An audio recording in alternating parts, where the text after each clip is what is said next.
चलिए आज हम चलते हैं 19वीं सदी के यूरोप में, एक ऐसी कहानी सुनने जिसने ना दुनिया का नक्शा ही हमेशा हमेशा के लिए बदल दिया।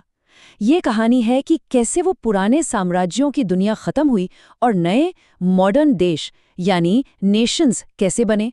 और पता है इसकी शुरुआत कहाँ से हुई? एक आर्टिस्ट के बहुत ही खूबसूरत पर उतना ही क्रांतिकारी एक सपने से। सोचिए जरा, एक ऐसी दुनिया के बारे में जहां देशों के बीच जो बॉर्डर हैं वो दीवारें न होकर पुल हों, जहां अलग अलग देश एक दूसरे से लड़ने की बजाय एक बड़े परिवार की तरह रहें। सुनने में कितना अच्छा लगता है ना। खैर, 19वीं सदी के बीच में ठीक यही सपना देखा गया था, एक बहुत ही पावरफुल और कह सकते हैं एक आइडियलिस्टिक सपना। और ये सपना देखा था एक फ्रेंच आर्टिस्ट ने जिनका नाम था फ्रेडरिक सोरियो। साल था 1848, जब उन्होंने एक ऐसी दुनिया की तस्वीर बनाई जो लोकतांत्रिक और सामाजिक गणराज्यों से बनी हो। मतलब एक ऐसी दुनिया जहां देशों के बीच कोई दुश्मनी न हो, बल्कि एक तरह का भाईचारा हो, एक पैक्ट हो। सच कहूं तो उस जमाने के हिसाब से ये एक बहुत ही रैडिकल आइडिया था। तो सोरियो ने अपने सपने को कैनवस पर उतारा कैसे, ये देखना ना बड़ा मजेदार है। उनकी जो फेमस पेंटिंग है उसमें आप देखेंगे कि सारे देशों के लोग एक लंबी लाइन में चल रहे हैं और किधर जा रहे हैं?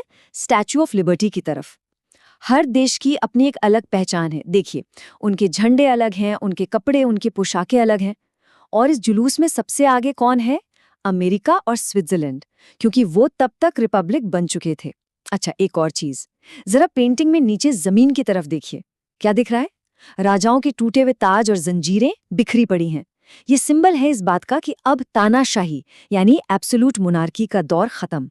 लेकिन देखिए, सपने तो सपने होते हैं, वो अपने आप तो सच नहीं होते ना, है ना? उन्हें हकीकत बनाने के लिए एक चिंगारी चाहिए होती है। और पूरे यूरोप के लिए वो चिंगारी थी एक क्रांति, एक ऐसी क्रांति जिसने दुनिया को हमेशा के लिए बदल दिया। और ये चिंगारी भड़की कहाँ? फ्रांस में। इसकी जड़ें हमें मिलती हैं 1789 की फ्रांसीसी क्रांति में। सोचिए, इतिहास में पहली बार ये आइडिया सामने आया कि एक देश का मतलब राजा नहीं बल्कि उस देश के नागरिक होते हैं। पावर जो है वो राजा के हाथ से निकलकर आम लोगों के हाथ में आ गई। फिर क्रांतिकारियों ने मिलकर एक नई फ्रेंच पहचान बनाई, एक नया झंडा ट्राई कलर, एक राष्ट्रगान और सबसे जरूरी, सबके लिए एक जैसे कानून। और फिर एंट्री होती है नेपोलियन की, जिसने अपनी सेनाओं के साथ इन क्रांतिकारी आइडियाज को पूरे यूरोप में फैला दिया। तो इन सभी बदलावों के सेंटर में एक बहुत ही पावरफुल फीलिंग काम कर रही थी, और वो थी राष्ट्रवाद यानी नेशनलिज्म। अब सवाल उठता है कि ये राष्ट्रवाद है क्या?